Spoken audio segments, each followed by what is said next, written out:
नमस्कार दोस्तों, ज्ञान गुण सागर में आपका स्वागत है। तो चलिए बात करते हैं आज के द इंडियन एक्सप्रेस और उसका एनालिसिस और यूपीएससी के लिए क्या क्या इंपॉर्टेंट आर्टिकल्स एग्जाम्स में पूछे जा सकते हैं, मेंस के लिए, प्रीलिम्स के लिए। ठीक है, तो देखते हैं आज के आर्टिकल्स में क्या क्या इंपॉर्टेंस है। In shadow of tariff H1B visa, जो H1B वीजा है उसके बारे में अभी अपने जो एक्सटर्नल अफेयर मिनिस्टर है एस जयशंकर, वो अभी बात करने वाले हैं रूबियो से। ठीक है, जो कि यूएसए का मिनिस्टर है। Delhi biggest traditional digital arrest के बारे में बात करेंगे कि डिजिटल अरेस्ट कैसे होता है। ठीक है, कैसे कैसे लोग इसे फंसाए जाते हैं। ठीक है, क्या धमकियां दी जाती है, इसके बारे में डिस्कस करेंगे। ठीक है, टोटल 23 करोड़ का मामला है। जीएसटी 2.0 व्हाट चेंजेस, देखते हैं जीएसटी 2.0 क्या चेंजेस लाया है, उस पर डिस्कस करेंगे। Paper leak claim student, Uttarakhand में पेपर लीक हुआ है यूके SSSC का, उसके बारे में डिस्कस करेंगे। UP government prohibits caste based rallies contrary to public order national unity, इसके बारे में डिस्कस करेंगे। The growing of relevance of traditional medicine, ये द हिंदू का है, इसके बारे में डिस्कस करेंगे। ये तो सेम हो गया।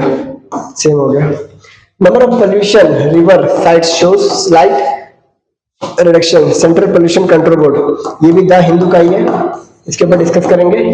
Putin offer US 1 year extension to nukes treaty के बारे में बात करेंगे। कौन कौन से जितने भी न्यूक्लियर ट्रीटीज है, नॉन प्रोलिफरेशन ट्रीटीज है, उसके बारे में डिस्कस करेंगे। Okay, world leaders to meet on 2 state solution support Palestine. 2 state solution आपको पता ही होगा, अपना इजराइल और पैलेस्टीन का है, इसके बारे में डिस्कस करेंगे। Man poses IAS officer invite tender, अब देखिए करप्शन किस लेवल का है। Why Indian oil cost 1.4 billion in dividend stuck in Russia, इसके बारे में बात करेंगे। 1.4 बिलियन डॉलर जो कि रशिया में इंडियन ऑयल कंपनीज का वहां पे फंस गया है एक तरह से। ठीक है, उसके बारे में डिस्कस करेंगे। चलिए स्टार्ट करते हैं यहाँ से। In a shadow of tariff H1B Jaishankar and Rubio discuss issues of current concern. देखिए अभी बेसिकली अभी एक वीक तक, अभी first of all 80th session of United Nation General Assembly ये चलेगा। और इस बार जनरल असेंबली का, यूनाइटेड नेशन जनरल असेंबली का प्रेसिडेंट कौन है? अन्ना बेले है, जो कि जर्मनी की है। जर्मनी की पहले फॉरेन मिनिस्टर रह चुकी है, जर्मनी की पहले फॉरेन मिनिस्टर रह चुकी है, उनके बारे में बात करेंगे। कहाँ पे है?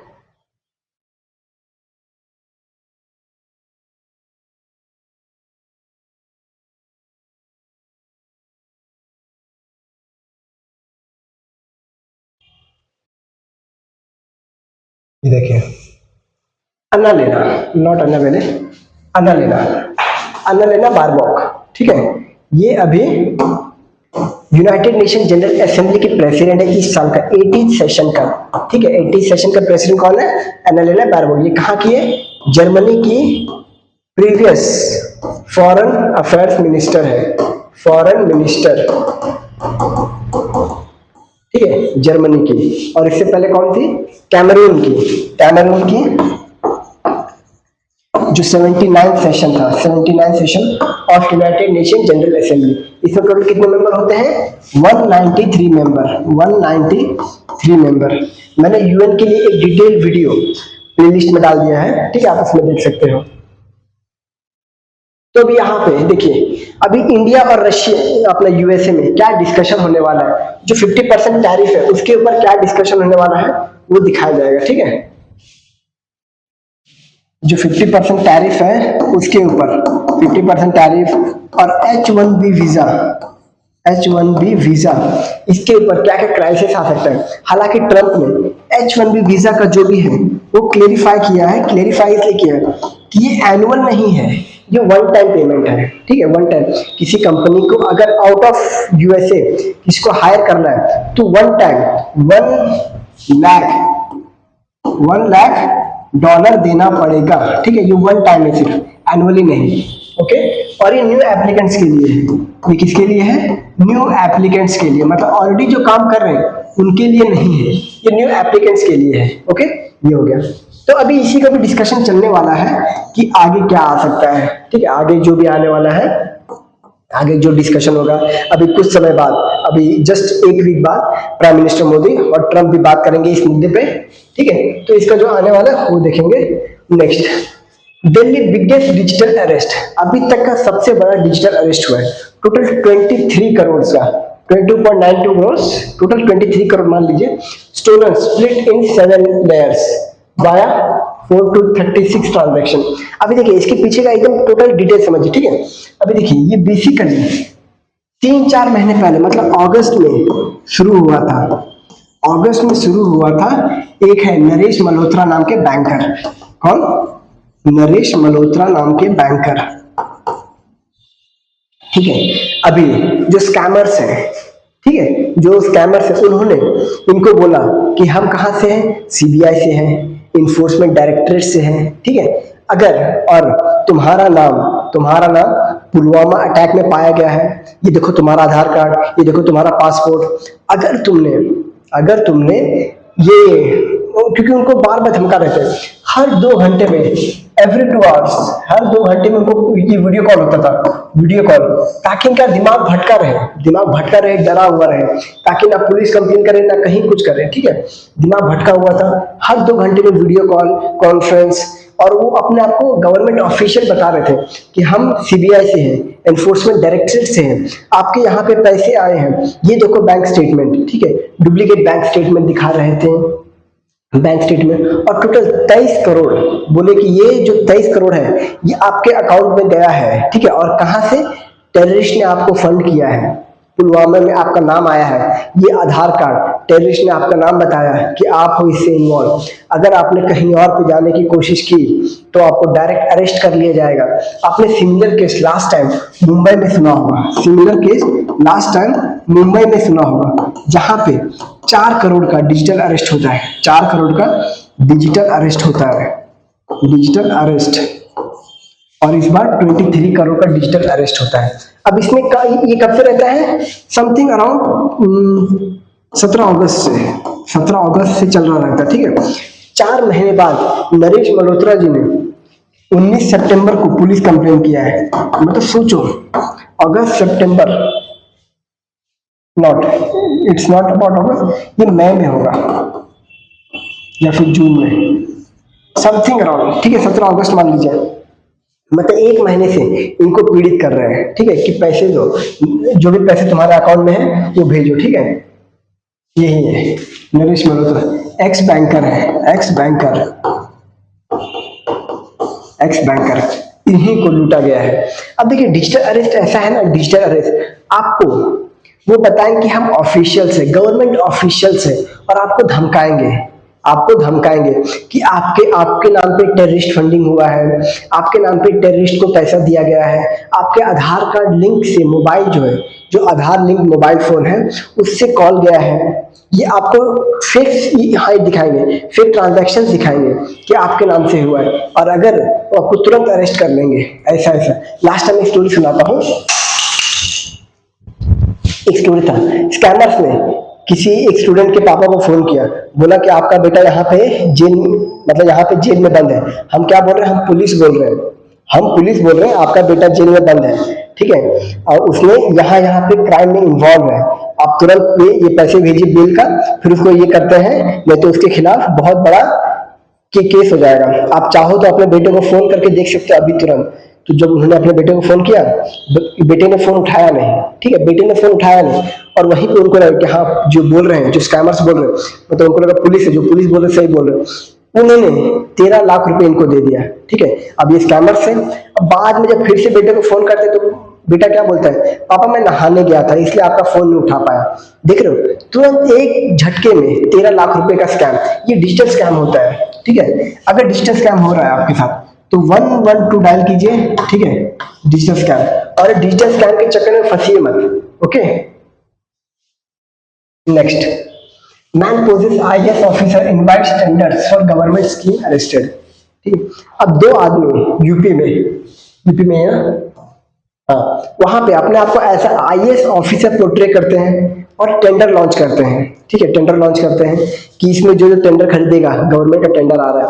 अब इसी का आप देख रहे हैं करप्शन किस लेवल पे है। करप्शन का नया नया टेक्निक आ रहा है, करप्शन का नया नया टेक्निक आ रहा है। ठीक है, ये आपको बेसिकली प्रीलिम्स में नहीं आएगा, प्रीलिम्स में नहीं आएगा, बट ये मेन स्पेसिफिक अच्छा पॉइंट है, मेन स्पेसिफिक के लिए अच्छा पॉइंट है कि यहाँ पे जो एथिक्स है, एथिक्स है, इंटेग्रिटी है, इंटेग्रिटी है। ठीक है, ये सब वैल्यूज है, ये डाल सकते हैं। ठीक है, करप्शन के वैल्यू डाल सकते हैं कि नए नए फॉर्म्स ऑफ करप्शन एमर्ज हो रहे हैं, नए नए फॉर्म्स ऑफ करप्शन एमर्ज हो रहे हैं। आप ये सब मेंस के पॉइंट में डाल सकते हो।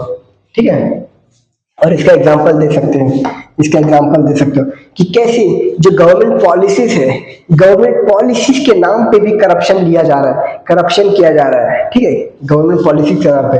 तो नेक्स्ट देखते हैं, paper leak claim student hold protest Dehradun deposit curves.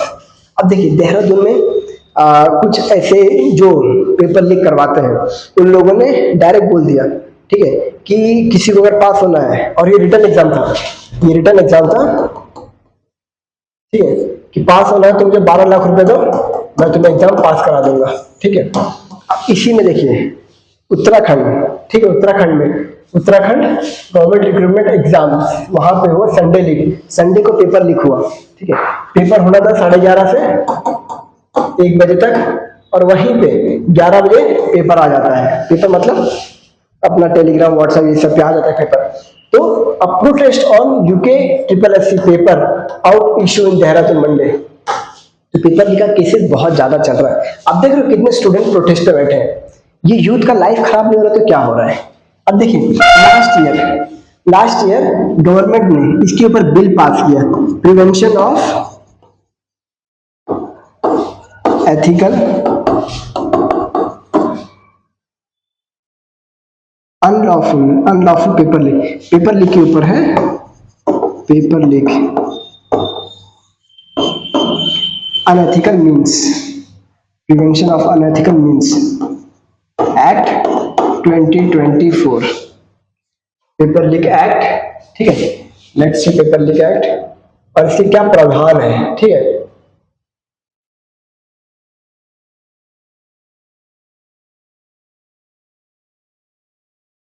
Public examination, prevention of unfair means, prevention of unfair means 2024 इस इंडियाज एंटी पेपर लीक। अब इसमें प्रावधान ये है, इसमें प्रावधान ये है कि अगर कोई एक बंदा पेपर लीक कर रहा है, ठीक है, पेपर लीक कर रहा है, इसमें BNS के अंदर भी प्रावधान दे दिया है, और स्पेशली प्रिवेंशन ऑफ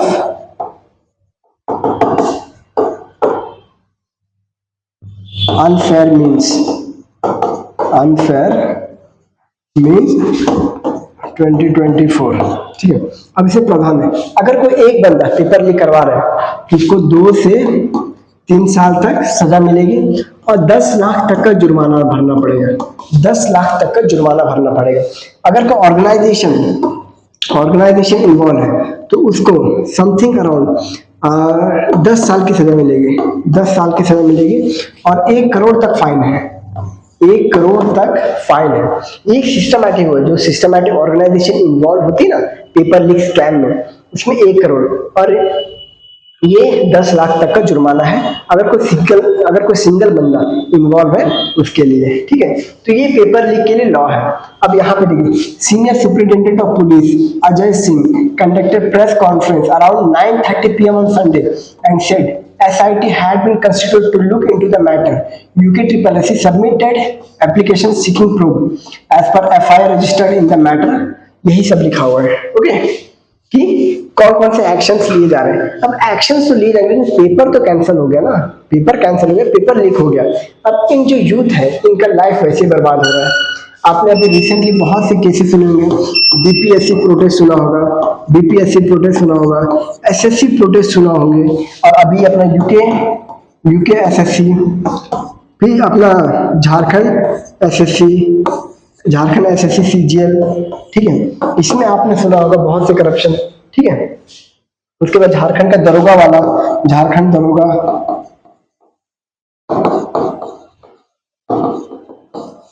इसमें बहुत से और स्टूडेंट प्रोटेस्ट कर रहे हैं। ठीक है, okay, now let's come to the next Why Indian oil corp have 1.4 billion dividend stuck in Russia? अब इस जो एडिटोरियल है इसको सिंपल तरीके से समझते हैं। देखिए, कंपनी से इंडिया में जो इंडियन ऑयल कंपनी से, फॉर एग्जांपल ओएनजीसी, ओएनजीसी विदेश, ओएनजीसी विदेश लिमिटेड है, ठीक है, एक अपना ओएनजीसी है और ये ओएनजीसी विदेश मतलब ये मोस्टली आउट ऑफ इंडिया जहां पे भी ऑयल का रिजर्व वगैरह होता है तो वहां पे टेंडर वगैरह भरता है, वहां पे ये काम करता है ओएनजीसी विजय, ओएनजीसी विदेश। अब देखिए ऐसे बहुत सी कंपनी से, रिलायंस हो गया, ओएनजीसी हो गया, ये सब हुई कंपनी। अब इन्होंने रशिया के जो ऑयल रिजर्व है, ऑयल रिजर्व कंपनी से वहां पे इन्वेस्ट किया, ठीक है। लेकिन जब 2022 नवंबर में रशिया ने यूक्रेन पे अटैक किया तो जो कंपनीज थे इन्होंने समथिंग अराउंड 6 बिलियन या फिर 1.4 बिलियन, बट 1.4 बिलियन तो डिविडेंड है, 1.4 बिलियन तो डिविडेंड है, something around 6 billion, something around 6 billion invest किया था। अब इसका रिटर्न कितना आना था? 1.4 बिलियन इसका रिटर्न आना था एज अ डिविडेंड इनका रिटर्न आना था, ठीक है, इनका डिविडेंड रिटर्न आना था। अब देखिए प्रॉब्लम क्या होता है, डिविडेंड रिटर्न आना था 1.4 बिलियन, लेकिन अभी जब रशिया ने 2022 में यूक्रेन पे अटैक किया तो ऑल ओवर वर्ल्ड, जैसे यूएसए हो गया, यूएसए ने अलग अलग सैंक्शन लगा दिया, रशिया को स्विफ्ट से बाहर कर दिया। स्विफ्ट एक इंटरनेशनल मनी ट्रांजैक्शन, ठीक है, मनी ट्रांजैक्शन का एक साइट है, ठीक है, उससे रशिया को बाहर कर दिया, ठीक है, ये हो गया। अभी रशिया को डॉलर में ट्रेड करने के लिए मना कर दिया, डॉलर में रशिया ट्रेड नहीं कर सकता, ठीक है। अब मेजरली अगर डिविडेंड अर्न किया है रशिया में, डिविडेंड अर्न इन रशिया,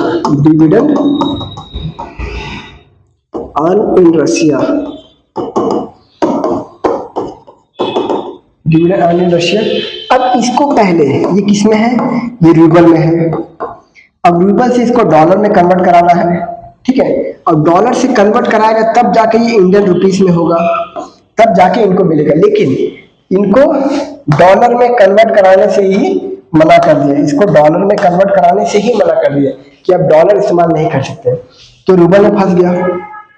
ये दिक्कत है कि इनको डिविडेंड नहीं मिल रहा है। अब इसका सॉल्यूशन भी बताया है, यूटिलाइजिंग फंड, कि फंड को कैसे इस्तेमाल करना। देखिए हम रशिया से ऑलरेडी ऑयल्स वगैरह खरीद रहे हैं, तो ये बोल रहे हैं कि जो पेमेंट्स है ऑयल का, जो हमें पेमेंट भी करना है वो आप इसी डिविडेंड से कर दीजिए,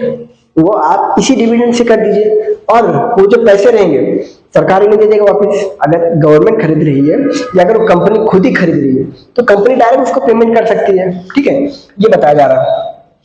Russia however their option are highly constrained. One possibility is utilizing the fund to make payment with Russia. Russia के साथ पेमेंट ही कर लो, ये इसके सॉल्यूशंस बताया जा रहा है। तो टोटल यही इसका है, क्या क्या, Indian oil company, BPCL, Russian oil OVL, ठीक है, ओएनजीसी विदेश लिमिटेड, वही। अब इन्हीं का ये है पूरा ऑयल कॉम्प्लिकेशंस, ये पूरा आर्टिकल इसी में है कि पैसे को कैसे इस्तेमाल करना है, ठीक है। तो यहाँ पे वही बताया कि वही करो, the obvious alternative using the standard dividend partially पे द सब्सटैंशियल वॉल्यूम रशियन का ऑयल उसी डिविडेंड से खरीद लो, ये बताया जा रहा है, ओके। नेक्स्ट ये रहा रशिया। हाँ, ये जो इन्वेस्ट किया था, ये जो कंपनी था, ये सखालिन में है, सखालिन, ये एक रशिया का टेरिटरी है। यहाँ पे bunch amount of reserve oil है, ठीक है, यहाँ पे ऑयल का रिजर्व बहुत ज्यादा है। हालांकि रशिया में बहुत से ऐसी जगह है, ठीक है, जैसे अपना व्हाइट सी हो गया, मुरमांस्क वाला रीजन हो गया, एक मुरमांस्क पोर्ट है रशिया का, ठीक है, जो आर्टिक से ये बॉर्डर शेयर करता है आर्टिक ओशन से, यहाँ पे हो गया, यहाँ पे बंडल ऑफ ये क्रूड ऑयल रिजर्व है।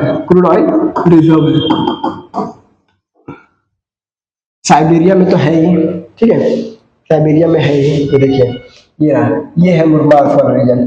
अब इनका ये है अपना उराल माउंटेन, ठीक है। देखिए उराल माउंटेन की एक खास बात है, उराल माउंटेन का एक खास बात है, उराल माउंटेन की जितना भी इधर वाला पोर्शन है ये आता है एशिया में, और उराल माउंटेन की जितना इधर वाला पोर्शन आता है ये आता है यूरोप में, ठीक है। तो Russia is a part of Europe as well as Asia, okay. Next GST 2.0 what changes. देखिए यहाँ पे डिस्कस किया गया है कि जीएसटी 2.0 इसमें क्या क्या चेंजेस आए हैं। अब देखिए जीएसटी के बारे में मैंने आपको पहले बताया था, जितने भी गुड्स है फॉर एग्जांपल जो 12% टैक्स स्लैब में है और 28% के टैक्स स्लैब में है, ठीक है। अब जो 12% के टैक्स स्लैब में है, देखिए टोटल कौन कौन से हैं, 5%, 12%, 18%, 28%, ये अलग अलग टैक्स स्लैब में। अब गवर्नमेंट ने बोला कि जितने भी 12% के टैक्स स्लैब है, जितने भी इसमें से 99% गुड्स, मतलब ऑलमोस्ट सोचो सभी, वो 5% के टैक्स ब्रैकेट में डाल दो। वो क्या कर दो, 5% के टैक्स ब्रैकेट में डाल दो,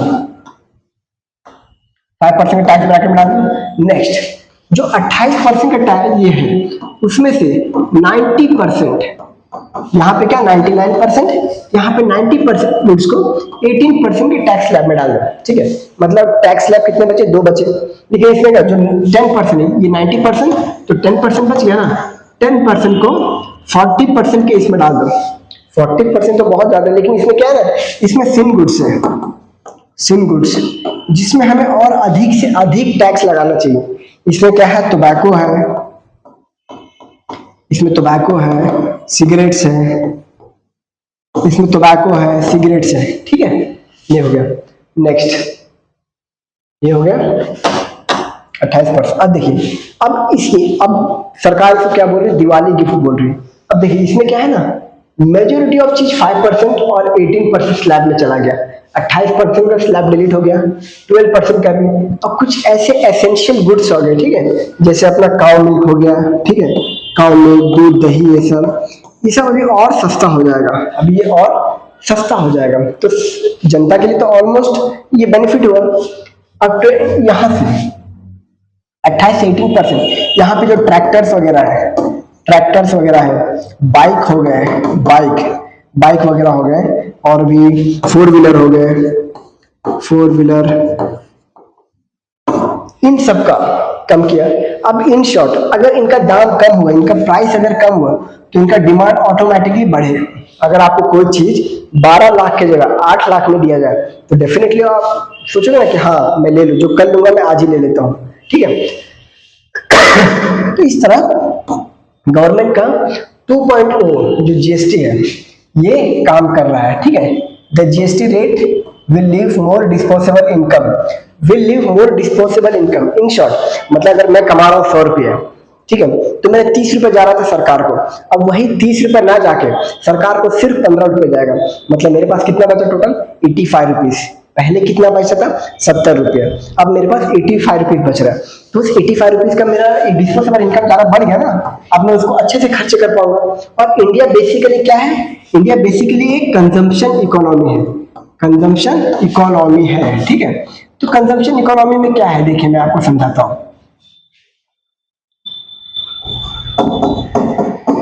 जो इंडिया में जीडीपी कैलकुलेशन होता है ये बेसिकली इन सब पे होता है, कंजम्पशन, और कंजम्पशन अपना मोर देन 50%, 55% से भी ज्यादा, 55% से भी ज्यादा हमारे जीडीपी बेस है, ये कंजम्पशन इकोनॉमी बेस है। जो पब्लिक खर्चा करते हैं, आप खर्चा करते हो। फॉर एग्जांपल आपके पास एक लैपटॉप है, ठीक है, लैपटॉप चलिए गाड़ी है, अब गाड़ी आपका बाई चांस टूट गया, आपने नया खरीदा, तो क्या कंजम्पशन है ना, वो कंजम्पशन है। ये तरह से जीडीपी अपना कैलकुलेट कि आपने पैसे खर्चे किए, आपने खरीदा, आपने गुड्स कंज्यूम किए, ठीक है, ये अपना इन्वेस्टमेंट आ जाता है, ठीक है, ये अपना गवर्नमेंट एक्सपेंडिचर आता है कि गवर्नमेंट कितना एक्सपेक्ट ये कर रहा है, और ये अपना एक्सपोर्ट माइनस इंपोर्ट कि हम नेट कितना एक्सपोर्ट कर रहे हैं, वो उस पर हमारा जीडीपी कैलकुलेट होगा। तो हमारा जब कंजम्पशन इकोनॉमी बढ़ेगा, डिस्पोजेबल इनकम बढ़ेगा, तो हमारा ये क्या होगा, ये जो कंजम्पशन इकोनॉमी है ये डेफिनेटली बढ़ेगा और हमारा जीडीपी कैलकुलेशन बढ़ सकता है। अब इसी को आप कनेक्ट करो 50% टैरिफ ऑफ ट्रम्प, ठीक है। ट्रम्प ने क्या किया, 50% टैरिफ लगा दिया। अब हमारा जो प्रोडक्शन है ये गिरने के कगार पे आ जाएगा, ठीक है, प्रोडक्शन स्पेशली टेक्सटाइल वगैरह का। लेकिन अगर पब्लिक के पास ज्यादा आएंगे पैसे तो वो जो अमेरिका ना भेज के यहीं की पब्लिक खरीद लेंगे। जो मैं एक कपड़े खरीदने वाला था मैं 2 खरीद लूंगा, समझे। तो इस तरह से ये एक तरह से काउंटर टैरिफ हो गया, मतलब एक तरह से सरकार ने जो किया वो लॉन्ग टर्म विजन को देख के किया, ठीक है, ये किया। अब चलिए ये आप अगर पूरा देखोगे तो इसमें वही मेंशन है आपको। इसमें सॉल्टेड पॉपकॉर्न में ये कैरामलाइज्ड है, ये है पॉपकॉर्न के बारे में पूरा बताया, पॉपकॉर्न और भी अदर बेवरेजेस जो आपका सोडा वगैरह आता है, सोडा, थम्स अप और क्या क्या आता है, स्प्राइट वगैरह, ये सब के बारे में बताया। बिग कार, बाइक्स, ठीक है, उसके बारे में पूरा बताया कि जो बाइक्स है पहले 28% लेते थे, ठीक है, अब 18% लेंगे, ठीक है। 350 सीसी के अंदर जो बाइक आएंगे, जो भी बाइक 350 सीसी के अंदर आएंगे उस पर 18% का टैक्स लगेगा। और जो बाइक 350 सीसी प्लस आएंगे, मतलब उसके ऊपर का, उस पर 28%। मैंने बोला ना 28% में से 90% चीजें 18% में किया हुआ है, ठीक है। लेकिन जो 10% है उसके ऊपर अभी भी 40% और 28% लगेगा, ठीक है। ये है इसका पूरा analysis. Next, world leader to meet 2 state solution. अभी देखिए 2 स्टेट सॉल्यूशन कहाँ से है। 2 स्टेट सॉल्यूशन जो है अपना इजराइल और पैलेस्टीन के लिए आ रहा है, ठीक है। अभी संडे को ऑस्ट्रेलिया, यूके, फ्रांस, इन्होंने पैलेस्टीन को एज अ स्टेट रिकॉग्नाइज किया। अब ये बात बेंजामिन नेतन्याहू जो कि इजराइल का प्राइम मिनिस्टर है उसको पसंद नहीं आया। उसने क्या बोला कि भाई तुमने इसको स्टेट रिकॉग्नाइज किया, ये हमसे बिना ये चर्चा किए हुए, मतलब देखो जरा इनका ऑर्डर देखो, ठीक है। और अब देखिए और इनको बोला है कि आपने इन्हें तो स्टेट ये किया है, लेकिन मैं 80th सेशन जो यूएनजीए का है मैं अटेंड नहीं करूंगा जब तक मैं हमास, जो टेररिस्ट ऑर्गेनाइजेशन है, हमास क्या है, टेररिस्ट ऑर्गेनाइजेशन, जब तक मैं हमास और हिजबुल्लाह को खत्म ना कर लूं, जिन्होंने लास्ट ईयर 23 मई को, जिन्होंने लास्ट ईयर 23 मई को मेरे सिटीजन्स को मारा, जिसमें से 1200 इजरायली मर गए, 1200 इजरायली मर गए, उनको जब तक मैं खत्म नहीं करता तब तक मैं चैन की सांस नहीं लूंगा। ये किसने बोला, नेतन्याहू ने बोला कि तब तक मैं पूरे हमास को खत्म कर दूंगा। ये कौन बोला, नेतन्याहू बोल रहा है। इसीलिए वो 80th सेशन है वहां पे बॉयकॉट कर रहा है, ठीक है, कि मैं नहीं जाऊंगा। और लास्ट टाइम जो फ्रांस ने बैठक बुलाया, ठीक है, बैठक बुलाया तो वहीं पे इजराइल प्लस यूएसए ने आने से मना करी, क्योंकि देखिए यूएसए और इजराइल का दोस्ती बहुत गहरा है, ठीक है, यूएसए और इजराइल का दोस्ती बहुत गहरा है। तो यहीं पे ये पूरा आर्टिकल बता रहा है। अब देखिए ये है गाजा, ठीक है, ये बोल रहा है कि हम गाजा को अपने अंदर ले लेंगे। कौन बोल रहा है, इजराइल बोल रहा है कि गाजा को ऐसा गाजा मिटा देंगे और इसको इजराइल का टेरिटरी बना देंगे, ठीक है। अब आप इजराइल का डेमोग्राफी देखिए, इजराइल में टोटल 73 मिलियन, ठीक है, कितने हैं, ज्यूस है, जो कि मोस्ट पॉपुलेटेड है, ठीक है। 1.7% कितने हैं, मुस्लिम्स है, ठीक है। ये इजराइल का पॉपुलेशन है 1.73 मुस्लिम है, उसके बाद अदर रिलीजन्स के आते हैं, ठीक है। तो ये बेसिकली जो इजराइल है ये गाजा ऐसा स्टेट के पीछे पड़ा कि हम गाजा और पैलेस्टीन इसको पूरा अपने अंदर ले लेंगे। ये देखिए ये पैलेस्टीन है, ये कब था, 1949 में, ठीक है। अब इजराइल धीरे धीरे अपना बसेरा बनाता गया, ठीक है। इसमें अलग अलग जो हिस्टोरिकल कंटेक्स्ट है, treaty of Versailles, world war 2, Hitler का ज्यूस के ये जेनोसाइड, हिटलर ज्यूस जेनोसाइड, ये सब मुद्दे इन्वॉल्व है। ज्यूस को कैसे अपना नया ये मिला, ठीक है, चलिए मैं आपको समझाता हूँ टोटल। देखिए ये शुरू होता है ट्रीटी ऑफ वर्सेल्स से। ट्रीटी ऑफ वर्सेल्स कब होता है? 1919 में, ठीक है। यहाँ पे हिटलर को ऐसा लगता है कि जो ज्यूस हैं इन्होंने वर्ल्ड वॉर 1 में जो अमेरिकन है उन लोगों का बहुत साथ दिया है और जर्मनी का नुकसान करवाया है। किसने? ज्यूस ने। तो हिटलर ने ज्यूस का जेनोसाइड कराना शुरू किया, ठीक है, ज्यूस का जेनोसाइड कराना शुरू किया। वर्ल्ड वॉर 2 आया, वर्ल्ड वॉर 2 में भी अब ज्यूस ने देखा कि हमारा ऐसा कोई स्टेट है ही नहीं जिसको हम ऐसे ज्यूस का स्टेट बोल सके। फॉर एग्जाम्पल जो ये इस्लाम है, तो there are total 57 Islamic country, जिसका ये अपना organisation of Islamic state 57 state है। इसका कैपिटल कहाँ आता है? जेदाह में आता है। मतलब टोटल 57 स्टेट है जो अपने आप को इस्लामिक स्टेट घोषित कर चुके हैं। अब क्रिश्चियन स्टेट कितना है पता नहीं, क्योंकि उन्होंने अपने आप को क्रिश्चियनिटी डेवलप किया है कि हम क्रिश्चियन स्टेट है, ठीक है। ये यूएस हो गया, यूके हो गया, फ्रांस हो गया। हालांकि फ्रांस तो ये सेक्युलरिटी की बात करता है कि वी हैव नो रिलीजन, ठीक है। अब तो क्रिश्चियनिटी है। अब देखिए, तो ज्यूस ने बोला हमारा भी तो कोई जगह होना चाहिए। तो यूएस बोलता है एक काम करो, तुम जाके यहाँ पे रहो, जो अपना जेरूसलम है, जेरूसलम यहाँ पे रहो। तो 1949 को इजराइल यहाँ पे एंट्री मारता है। उसके बाद धीरे धीरे धीरे इजराइल पैलेस्टीन को ये करते जाता है और अपना बसेरा मतलब अपना रहने का ठिकाना बना लेता है। ये इजराइल है, ठीक है। और अभी बोल रहा है कि इनको भी खत्म कर देंगे और पूरा इजराइल बन जाएगा। Next, Putin offer US 1 year extension to nuclear treaty, ठीक है। अब देखिए यहाँ पे बेसिकली बात कर रहे हैं किसका? न्यूक्लियर डिसआर्मामेंट, ठीक है। देखिए जब कोल्ड वॉर चल रहा था उस समय यूएसए एंड यूएसएसआर दो बड़े राइवल थे। अभी इनमें न्यूक्लियर आर्म रेस शुरू हो गया। ये लोग अपना खुद का न्यूक्लियर ये बनाने लगे। फर्स्ट न्यूक्लियर एटॉमिक बॉम्ब कब बना था? 1941 को। आपने ओपेनहाइमर मूवी देखा ही होगा, ठीक है, जो कि मैनहट्टन प्लान के तहत मैनहट्टन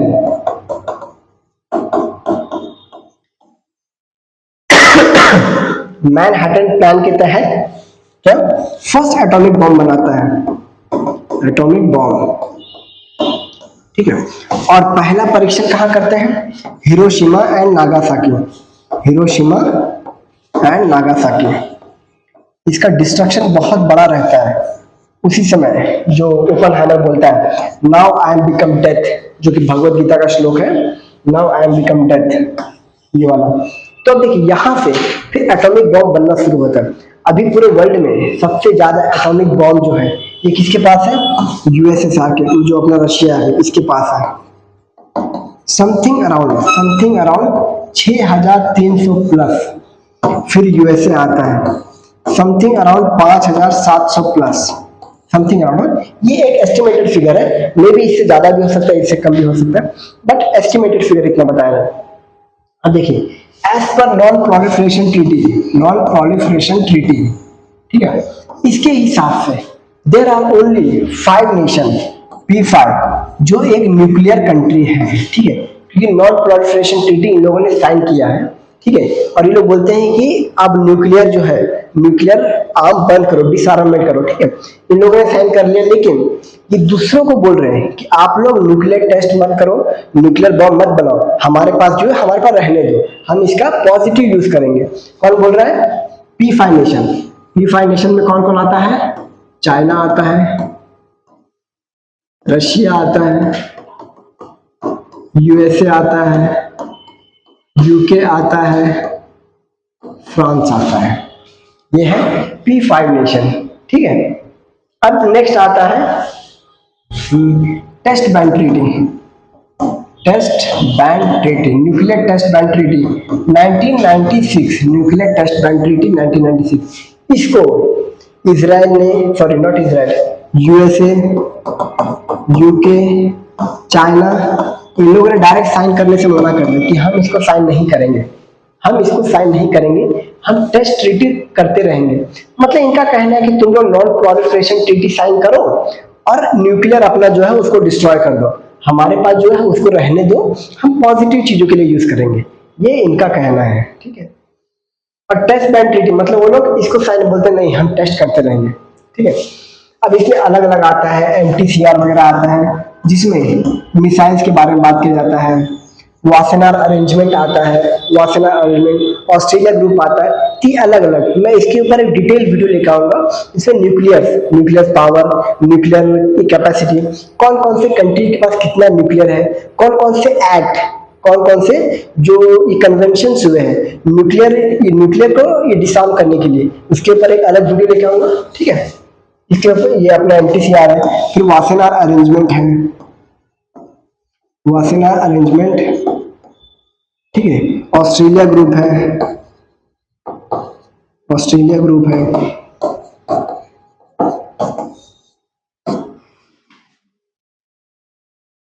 तो देखिए यहाँ पे बोला नूक्स ट्रीटी के बारे में बात किया। Russia and United states have far biggest nuclear Arsenal in the world. इनके पास दुनिया भर का सबसे ज्यादा बिगेस्ट न्यूक्लियर है, ठीक है।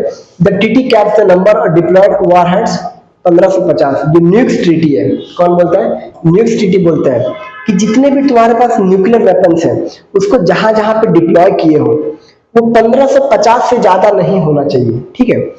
अब यहाँ पे ये इच्छा है दोनों का, क्योंकि दुनिया में सबसे ज्यादा न्यूक्लियर वेपन्स सिर्फ उन दो कंट्रीज के पास है, ठीक है। Both are likely to breach that if the treaty is not extended or replaced.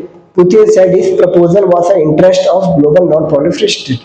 बस वही की बात की है कि दोनों ट्रीटी मानने को तैयार है या नहीं है, ठीक है। पुतिन बोलता है 1 साल का extension, Putin offer US1 an extension to nuclear treaty कि चलो 1 साल और ले लेते हैं, जो अपना 1550 से ज्यादा कहीं डिप्लॉयड है उसको कम करने की कोशिश करते हैं, ठीक है। This means only be viable for the United States act in a similar manner and does not take steps that undermine the valid existing balance of deterrence capability. India के पास भी न्यूक्लियर वेपन्स है, लेकिन India क्या बोलता है? No first use. हम पहले किसी पे वार नहीं करेंगे जब तक हम पे कोई न्यूक्लियर वेपन से वार नहीं करता। लेकिन पाकिस्तान के केस में अलग है, हम पहले भी अटैक कर सकते हैं। अब ये देखो, ये कुछ कंट्रीज है जिनके पास न्यूक्लियर वेपन्स है, नॉन न्यूक्लियर मेंबर जितने भी वाइट है सब इनके पास न्यूक्लियर वेपन्स नहीं है, ठीक है। Non signatory state with non nuclear weapon, no, ये सिर्फ अपना आता है South Sudan is the only African nation not signatory to non proliferation treaty. मतलब ये ना नॉन प्रोलिफरेशन ट्रीटी मतलब उन लोगों ने बोला कि हाँ हम न्यूक्लियर वेपन्स नहीं रखेंगे, ठीक है। तो इसने is the only African nation not signatory, मतलब इसने भी साइन नहीं किया, लेकिन ये उन नेशन में आता है जिसके पास न्यूक्लियर वेपन्स नहीं है। साउथ सुडान के पास न्यूक्लियर वेपन नेशन नहीं है, यार खाने का पैसा नहीं, तो न्यूक्लियर वेपन तो बहुत दूर की बात है। हालांकि पाकिस्तान के पास भी खाने का पैसा नहीं है, लेकिन फिर भी ये न्यूक्लियर करता है। That sign the treaty, nuclear member that sign the treaty, ठीक है। ये है न्यूक्लियर स्टेट्स। कौन कौन आते हैं? मैंने आपको P5 बताया। P5 में कौन कौन आते हैं? USA, France, UK, Russia and China, ठीक है। मैंने आपको कौन कौन से बताया? 5।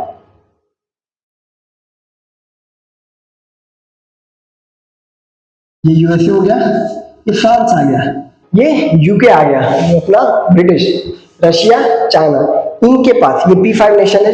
इन्होंने अपने आप को डिक्लेयर किया कि हाँ हमारे पास न्यूक्लियर है। और ये रेड वाले वो कंट्रीज है, ये अपना इजराइल है, जिन्होंने NPT साइन नहीं किया है। इनके पास न्यूक्लियर है, लेकिन as per non proliferation treaty, आप एक UPSC क्वेश्चन देख सकते हो यहाँ पे, ये देखिए, which among the above are nuclear weapon state recognized by Treaty of Non-Proliferation Nuclear Weapons, commonly known as Non-Proliferation Treaty। तो कौन कौन से कंट्री हैं जो नॉन प्रोलिफरेशन ट्रीटी के तहत न्यूक्लियर नेशन है? तो न्यूक्लियर तो इजराइल के पास भी है, पाकिस्तान के पास भी है, इंडिया के पास भी है, फ्रांस के पास भी है, चाइना के पास है। तो इसका आंसर क्या आएगा? 1 3 4 5 1 3 4 5। क्या 2 के पास नहीं है? 2 के पास भी न्यूक्लियर वेपन है, P5 नेशन है। 1 2 3 4 5 क्या सब आ सकता है, सबके पास न्यूक्लियर। लेकिन बोला है कि नॉन प्रोलिफरेशन ट्रीटी जिन्होंने साइन किया है और अपने आप को डिक्लेयर किया कि हाँ इसमें कौन आते हैं? P5 नेशन आते हैं। और P5 नेशन कौन है, मैंने आपको बता दिया है, USA, UK, France, Russia, China. तो यहाँ कौन कौन दिख रहा है, China, France, China, France, China, China और फ्रांस, ठीक है, ये दोनों आंसर में है 1 2, तो ये है इसका सही answer. Okay, now let's come to the next. UP government prohibits caste based rallies contrary to public order national. अभी देखिए, आप अपनी गाड़ी में बहुत लोग बनाते हैं कि हम ये हैं, हम राजवाड़ों हैं, ये राजपूत हैं, तो अलग अलग कास्ट से, कि बोलते हैं यादव है, और अलग अलग जो भी कास्ट होता है, ठीक है, ठाकुर है, सिंह है, तो ये सब आप यूपी गवर्नमेंट ने बोला है कि ये सब बंद करो। ये एक तरह से देश की एकता और अखंडता को हर्ट कर रहा है, ठीक है। आप सबसे पहले सनातन हो, ठीक है, आप सबसे पहले सनातन हो। अलग अलग जो कास्ट रहता है, आप कास्ट का ये करते हो तो आपस में एकता फूटती है। अब जो आप डिस्प्ले कर रहे हो, ये पहले एक बार डिस्प्ले करना बंद करो, ये पहले डिस्प्ले करना बंद करो कि आप यादव हो, आप कुर्मी हो, आप कुंभी हो, आप सिंह हो, आप ठाकुर हो, ये सब करना बंद करो। ऑल आर सनातन, हालांकि ये सनातन बोला नहीं गया, ये मैं अपने तरफ से ऐड कर रहा हूँ, ठीक है।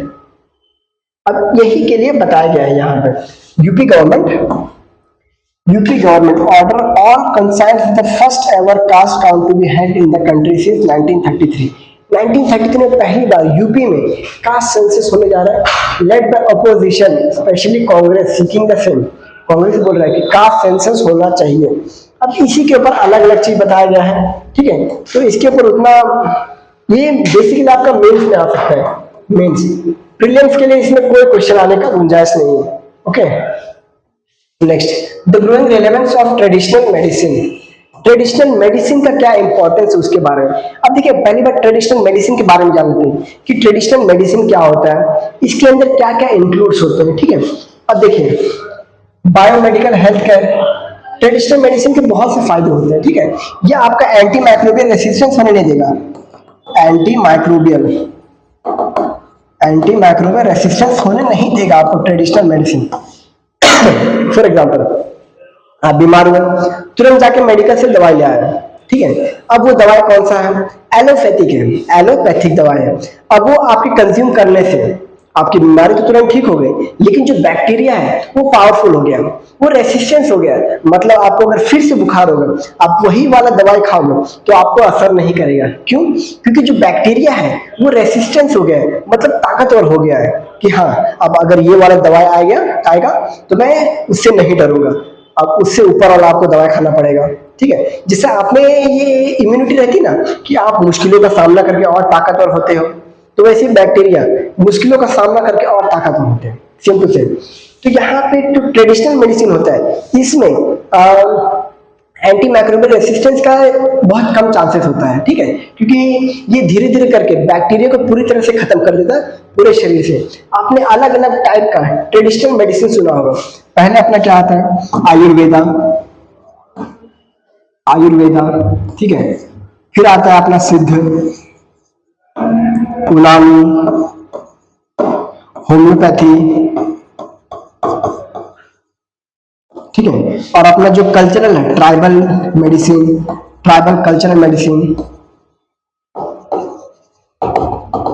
अब ये साथ ही साथ अपने इंडिया का जो भी वैदिक नॉलेज है, आपने चरक और सुश्रुत संहिता के बारे में सुना होगा, जो अपने इंडिया में जो मेडिसिन की दुनिया में महान, मतलब बहुत ही भव्य ये किया है। तो आयुर्वेदा का पहले बात कर लेते हैं, ये समथिंग अराउंड 1500 BC में शुरू हुआ, ठीक है, जिस समय अपना ऋग्वेद का समय था। ऋग्वेद में आपको टोटल 99 से भी ज्यादा अलग अलग बीमारी का आपको ट्रेडिशनल मेडिसिन जड़ी बूटी का आपको इलाज मिल जाएगा, जो पूरी तरह से ठीक कर सकता है। अभी इंडिया का जो ट्रेडिशनल और कल्चरल नॉलेज था, वो अभी नए और इंग्लिश मेडिसिन के आने की वजह से डाउनग्रेड हो गया है, ठीक है। तो यहाँ आयुर्वेदा, यहाँ पे आपको चरक संहिता, चरक और सुश्रुत, सुश्रुत संहिता, यहाँ पे आपको अलग अलग मेडिसिन के बारे में बताएंगे, ठीक है। तो इन्होंने अपने इंडिया के ट्रेडिशन और कल्चर में बहुत ज्यादा कंट्रीब्यूट किया है। तो ये हो गया क्या अपना आयुर्वेदा, ठीक है। अब बात करते हैं सिद्ध, कि सिद्ध कहाँ से आया।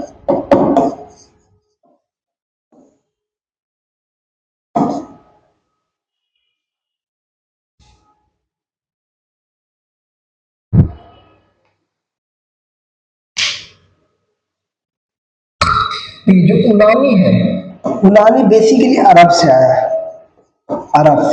जब हम अरब और पर्शियन के कांटेक्ट में आए ना, अरब और पर्शियन के कांटेक्ट में अपना समथिंग अराउंड 100 बीसी के अराउंड जब पर्शियन से हमारा ट्रेड चलने लगा, ठीक है, जब उस समय तो अरब और पर्शियन के कांटेक्ट में तो यूनानी मेडिसिन आया।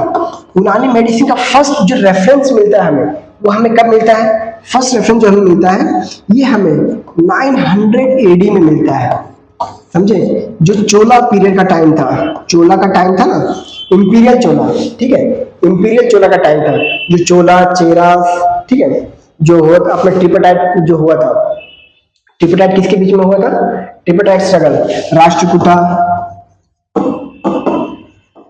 राष्ट्रकूटा, पाला, गुर्जारा प्रतिहारा।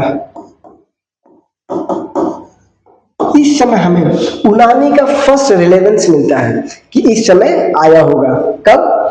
जब अरब से कांटेक्ट हुआ, अरब से, हालांकि अरब से कांटेक्ट बहुत पहले हुआ था, लेकिन जो मेडिसिन है यूनानी है ये हमें तब आया। अब होम्योपैथी देखिए, होम्योपैथी एक जर्मन से ये रिलेटेड है, सैमुअल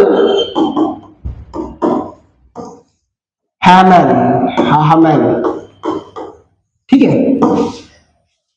अब जर्मनी का जितने ट्रेडिशनल मेडिसिन है, ठीक है, ट्रेडिशनल मेडिसिन ये हमें यहाँ से मिलता है, जर्मन से मिलता है, ठीक है, होम्योपैथी।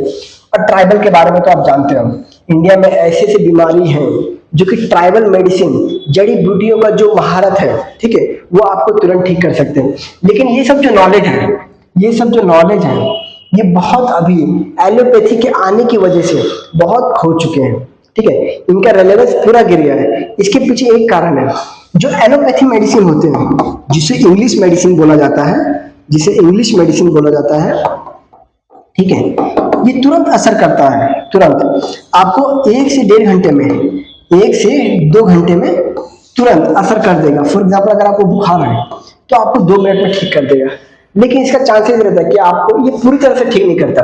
ये हो सकता है कि जो बीमारी फैला रहा है बैक्टीरिया उसको कमजोर कर देता है, लेकिन उसको पूरी तरह से नहीं मिटाता। लेकिन वही अपना होम्योपैथी आता है, ये आपको अगर कोई बीमारी है उसको ठीक करने में 1 मंथ लेगा, 1 मंथ लेगा, लेकिन ये एश्योर करेगा कि ये बीमारी आपको दोबारा लाइफ में ना हो। ये होम्योपैथी का इंपॉर्टेंस है, होम्योपैथी और ट्रेडिशनल मेडिसिन का इंपॉर्टेंट है, ठीक है। तो यहाँ पे वही आज ट्रेडिशनल मेडिसिन का the ancient system can offer sustainable health, मैंने सस्टेनेबल हेल्थ बात किया कि इससे एंटी माइक्रोबियल रेसिस्टेंस नहीं आएगा, एंटी माइक्रोबियल रेसिस्टेंस नहीं आएगा। Care solution in an era climate change, lifestyle disease, ये केयर सॉल्यूशन बोल रहे ना, मतलब जो आजकल जो आप बहुत से ब्यूटी क्रीम्स लगाते हो, उससे जो इन्फेक्शन वगैरह चेहरे पे होता है, चेहरा खराब हो जाता है, प्लास्टिक सर्जरी वगैरह करना पड़ता है, तो उससे केयर सॉल्यूशन, ठीक है, केयर सॉल्यूशन के बारे में बताया है, ओके, ताकि कैसे आप अपने स्किन को, अपने सेहत को और बेटर रख सकते हो। देखिए बहुत से ट्रेडिशनल मेडिसिन पर ऑल ओवर वर्ल्ड, और चाइना इसका हब माना जाता है। चाइना में सबसे ज्यादा ट्रेडिशनल मेडिसिन है, आपने बुद्धिज्म के टाइम पे सुना होगा, ट्रेडिशनल मेडिसिन सबसे ज्यादा है। आपने सुना होगा कि 5th सेंचुरी एडी में इंडिया से ककातिया डायनेस्टी से एक बोधि धर्मन नाम के इंडियन मॉन्क जो जाते हैं चाइना, ठीक है, आपने चेन्नई वर्सेस चाइना मूवी जो देखा रहेगा, उसमें जो बोधि धर्मन है वो रियल में है, ठीक है, कौन? बोधि धर्मन, जिन्होंने शाओलिन की स्थापना की, जिन्होंने शाओलिन मतलब शाओलिन को एक इंडियन ने बनाया है, शाओलिन को एक इंडियन ने बनाया है, बोधि धर्म। इनको ट्रेडिशनल मेडिसिन का बहुत नॉलेज था, तो इन्होंने चाइना में ट्रेडिशनल मेडिसिन के बारे में जितने भी हो सके उतना पूरा ज्ञान बांट दिया। अभी चाइना वर्ल्ड में नंबर 1 माना जाता है। अब देखिए further India export Ayush herbal products worth 1.5 billion. देखो जो चाइना का है ना, चाइना का traditional medicine something around 143 billion of market growth है इसका, 143 billion of market growth, sorry not 143, 174, something around 174।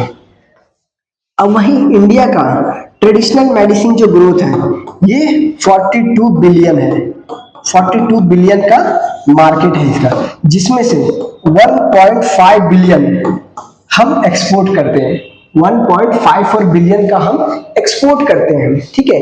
Ayush, okay, Ayush में ही जो आयुष है ना, इसी में आपको आता है आयुर्वेदा, उनानी, सुश्रुत, वो है ना होम्योपैथी, ये सब आयुष का ही फुल फॉर्म बनाया गया है, ठीक है, आयुष।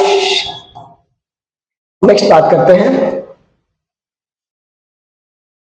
ये इंडियन रिवर्स के बारे में है। Numbers of polluted reverse sites show slight reduction, central pollution control board, ठीक है। अब देखिए अभी इंडिया में ऐसे ऐसे रिवर है, जैसे फॉर एग्जांपल लास्ट टाइम 815 थे, 815, ये कब का है, 2022 का। इंडिया में इतने पॉल्यूटेड रिवर थे, अभी 807 हो गए, मतलब 8 रिवर ऐसे हैं जिनको 2 साल लगे क्लीन करने में, और क्लीन इन द सेंस इतना भी क्लीन नहीं, सिर्फ नहाने लायक बनाया है, पीने लायक नहीं, ये वो बता रहे हैं। Tamil Nadu, Uttar Pradesh, Uttarakhand and the most number polluted site, yet there was a reduction in the number of river location across India considered most polluted. जो मोस्ट पॉल्यूटेड के कैटेगरी में आते थे वो अब थोड़ा कम पॉल्यूटेड के कैटेगरी में आते हैं। मतलब हम इंडिया में नदी को, गंगा माता, ये सब का ये देते हैं, लेकिन फिर भी कितना गंदा रखते हैं, ठीक है। Number of polluted site shows reduction. अब यहाँ पे बोल देखिए 807, 815 था, 2023 का रिपोर्ट था, ये 2022 में था, ये 2023 का रिपोर्ट है। According to report by the central pollution control board में public on Monday, there was however a reduction in the number of river location considered most polluted, ठीक है। 2022 सेशन में Gujarat, Uttar Pradesh and maximum number of priority 1 river stretches 6, Maharashtra had the maximum number of polluted. Maharashtra में सबसे ज्यादा polluted river है महाराष्ट्र में, क्यों देखिए गोदावरी हो गया, कृष्णा हो गया, और भी अलग अलग रिवर है जो कि मेजर रिवर है। अपना जो डेक्कन का जो मेजर रिवर है ये अपना महाराष्ट्र में है, डेक्कन का, ठीक है। 55, दैट इज 55, टोटल 55 ऐसे रिवर है जो कि पॉल्यूटेड के कैटेगरी में आते हैं। क्या पॉल्यूटेड के कैटेगरी, फॉलोड मध्य प्रदेश में टोटल 19 ऐसे रिवर है जो पॉल्यूटेड के कैटेगरी में आते हैं। बिहार आता है, केरला आता है, कर्नाटका, उत्तर प्रदेश, झारखंड का भी एक रिवर है, झारखंड का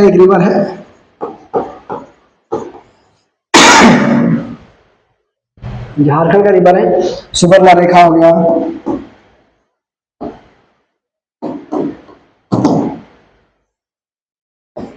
Subarnarekha one of the most polluted river में आता है ये, one of the most polluted river में आता है ये, ठीक है। सुवर्णरेखा कहाँ है, झारखंड का। अब ये देखिए, ये कुछ दृश्य हैं अपने जिन्हें हम माता की उपाधि देते हैं, गंगा माता, यमुना माता उपाधि देते हैं, और ये one of the most polluted में आते हैं, लिस्ट में आते हैं, ठीक है। ये देखिए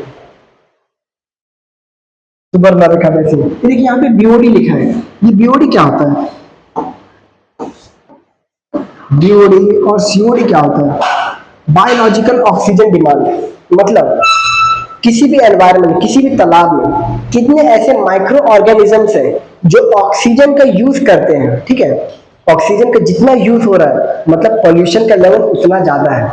the more is the BOD the more is the pollution, ठीक है। More is the BOD more is the pollution, और chemical oxygen demand. Next, PHC doctors case where the caregivers need care. यहाँ पे ये बता, ये स्पेसिफिकली आपको mains के लिए इंपॉर्टेंट रहेगा, ये आपको मेंस के लिए इंपॉर्टेंट रहेगा, ठीक है। ये आपको मेंस के लिए इंपॉर्टेंट रहेगा। अब इसमें देखिए डॉक्टर्स, अपना इंडिया का हेल्थ इंफ्रास्ट्रक्चर, इसके बारे में डिस्कस करना है, ठीक है। अब यहाँ पे देखिए ऐसा फुल आर्टिकल तो यहाँ पे नहीं मिला, बट यहाँ पे हम इसको सिंप्लीफाई कर सकते हैं कि मेंस में क्या क्या लिख सकते हैं। Fees primary health care, primary health centre, ये है प्राइमरी हेल्थ सेंटर में अपना क्या आ जाता है, आंगनबाड़ी भी आ जाता है, आशा वर्कर आ जाते हैं, ठीक है, प्राइमरी डॉक्टर्स आ जाते हैं। इंडिया में सबसे ज्यादा प्राइमरी डॉक्टर्स ही है, स्पेशलिस्ट नहीं है, प्राइमरी डॉक्टर्स ही है इंडिया में, ठीक है। तो देखिए यहाँ पे ये है कि प्राइमरी डॉक्टर जो प्राइमरी हेल्थ सेंटर है, यहाँ पे खुद ऐसे ऐसे इक्विपमेंट्स की कमी रहती है, ऐसे ऐसे इक्विपमेंट्स की कमी रहती है। आपने कई बार देखा होगा कि जो जिस समय कोविड फैला था उस समय जो अपने डॉक्टर्स है वो खुद बीमार पड़ रहे थे कोविड से। क्यों? अच्छे इक्विपमेंट ना होने की वजह से। जो प्राइमरी हेल्थ सेंटर है, जो प्राइमरी हेल्थ सेंटर है वहां पे जो डॉक्टर्स को अच्छे इक्विपमेंट ना होने की, ग्लव्स ना होने की वजह से, मास्क ना होने की वजह से वो बीमार पड़ रहे थे और कितने डॉक्टर्स ही मर गए, ठीक है, कोविड की वजह से। क्यों? अच्छे इक्विपमेंट ना होने की वजह से, अच्छे इंफ्रास्ट्रक्चर ना होने की वजह से, अच्छा इंफ्रास्ट्रक्चर ना होने की वजह से। मतलब फॉर एग्जांपल पेशेंट इतने हो गए थे कि कोर्टयार्ड में जो रहता ना वहां पे जो पेशेंट को देखना पड़ रहा था, ठीक है, वहां पे पेशेंट को देखना पड़ रहा था। अब हमारे प्राइमरी हेल्थ सेंटर में जो डॉक्टर्स हैं उनकी सैलरी उतनी भी हाई नहीं है, उनकी सैलरी उतनी भी हाई नहीं है, तो ये अपना पर्सनल क्लिनिक खोलते हैं, ठीक है, अपना पर्सनल क्लिनिक खोलते हैं। तो ये ना अपने हॉस्पिटल को ज्यादा टाइम दे पाते हैं ना क्लिनिक पे टाइम दें, ठीक है। तो इनका प्रायोरिटी दिखाया जाता है कि कहाँ पे है, प्रायोरिटी देखा जाता है कहाँ पे। तो मेजोरिटी ऑफ टाइम अपने क्लिनिक पे ही बिताते हैं, मेजोरिटी ऑफ टाइम अपने क्लिनिक पे बिताते हैं और हॉस्पिटल में ऐसा एब्सेंट या फिर लेट कम, ठीक है, लेट कम्स आते हैं। उस वजह से जो पेशेंट्स हैं उनको बहुत कम फैसिलिटीज मिल पाती है, ठीक है, फैसिलिटीज बहुत कम मिल पाती है, ऑफ कोर्स फैसिलिटी बहुत कम मिल पाती है। पेशेंट दिन ब दिन बढ़ते जाते हैं। आप किसी भी सरकारी हॉस्पिटल में जाओ आपको बहुत लंबा लंबा लाइन मिलेगा, मतलब आपको 100 से भी ज्यादा लाइन मिलेगा, 100 से भी ज्यादा लाइन मिलेगा, ठीक है। कहीं कहीं पे जहाँ पे आबादी कम है वहां पे हो सकता है आपको कम लाइन, क्योंकि वहां पे कम पेशेंट है। लेकिन अगर आप यही सरकारी हॉस्पिटल में जाओ और बड़े जैसे मुंबई शहर हो गया, लखनऊ हो गया, ठीक है, यहाँ पे अगर जाओ तो आपको ये जो 100 है ना, ये आपको कहाँ पे, ये आपको छोटे शहर जैसे हजारीबाग वगैरह हो गए, झारखंड में हो गए, यहाँ पे मुंबई अगर जाओगे तो आपको 500 नंबर लगने पड़ेंगे, ठीक है। और ये क्यों हो रहे हैं? प्रियोरिटी की वजह से। जो हॉस्पिटल है, प्राइमरी हेल्थ सेंटर है, ये कहाँ अपने क्लिनिक पे ज्यादा समय बिताता है, क्योंकि फर्स्ट ऑफ ऑल इनका सैलरी भी कम है, ठीक है, सैलरी भी कम है, इनको अपने क्लिनिक से भी अर्निंग करना है, ठीक है। ये है टोटल अपना प्राइमरी हेल्थ सेंटर का। Any investment in public health must begin those who make it work, but the system cannot be built with doctors who are fatigue. Doctor फैटिक क्यों है? क्योंकि देखिए फर्स्ट ऑफ ऑल डॉक्टर बनने में भी कम पैसे नहीं लगते, डॉक्टर बनने में बहुत पैसे लगते हैं। लेकिन जब डॉक्टर बनते हैं, ठीक है, तो जितना पैसा ये लगाते हैं उतना पैसा तुरंत अर्न नहीं कर पाते। अगर आप नॉर्मल विलेज लेवल पे जाओ तो डॉक्टर की फीस क्या होती है स्टार्टिंग, ठीक है, स्टार्टिंग फीस क्या होती है? आप यहाँ पे एमबीबीएस को ही देख लो, एमबीबीएस डॉक्टर लेते हैं कितना? 500 फीस एमबीबीएस डॉक्टर। एमडी लेते हैं 800 फीस, 800 फीस लेते हैं, ठीक है। तो नॉर्मल वाले जो डॉक्टर रहते हैं 20 रुपए लेते हैं, 20 रुपीज लेते हैं, ठीक है। और कोई कोई तो फीस भी नहीं लेते हैं, सिर्फ दवाई का जो कंसल्ट करते हैं वो और दवाई का पैसा, बस उतना ही। तो आप देख रहे हो इनका जो इनकम है ये भी कम है, डॉक्टर्स का इनकम भी अपने इंडिया में कम है, ओके। तो इस वजह से ये लोग अपना खुद का जो प्राइमरी हेल्थ सेंटर है अपना खुद का क्लिनिक खोलते हैं, ठीक है, हॉस्पिटल में भी काम करते हैं। तो फैटिक है, मतलब इनका खुद का, तो ये लोग मतलब बर्डन हो जाते हैं, ओवर बर्डन ऑफ वर्क हो जाता है, क्योंकि पेशेंट डेली बढ़ते रहते हैं, ठीक है, पेशेंट डेली बढ़ते रहते हैं, इनका सैलरी नहीं बढ़ता, इनकम ग्रोथ नहीं होता, तो इस वजह से फ्रस्ट्रेटेड होते हैं, फैटिक होते हैं, थके हुए रहते हैं कि हर जगह काम करके और इनकम भी कम है, ठीक है। तो अपने इंडिया में डॉक्टर्स अभी एज पर डेटा बताया जाए तो अपने इंडिया में बहुत कम डॉक्टर, जैसे अपने जो सुप्रीम कोर्ट है उसमें कितने केसेस पड़े हुए हैं? 84,000 केसेस सिर्फ सुप्रीम कोर्ट में पड़े हैं, और ऑल ओवर इंडिया 2 करोड़ से भी ज्यादा केसेस पेंडिंग है। तो वही अपना हॉस्पिटल में देखा जाए, हॉस्पिटल में देखा जाए तो हर एक डॉक्टर पे समथिंग अराउंड 5 लाख पेशेंट है, 5 लाख पेशेंट है समथिंग अराउंड। ये मैंने एस्टिमेटेड फिगर लिया है, ये डेटा कैन वेरी ओके। तो ये है अपना PHC primary health centre doctors का, आप मेंस में इस्तेमाल कर सकते हो, ठीक है। तो ये आज का इंडियन एक्सप्रेस और हिंदू का एनालिसिस रहा। धन्यवाद दोस्तों।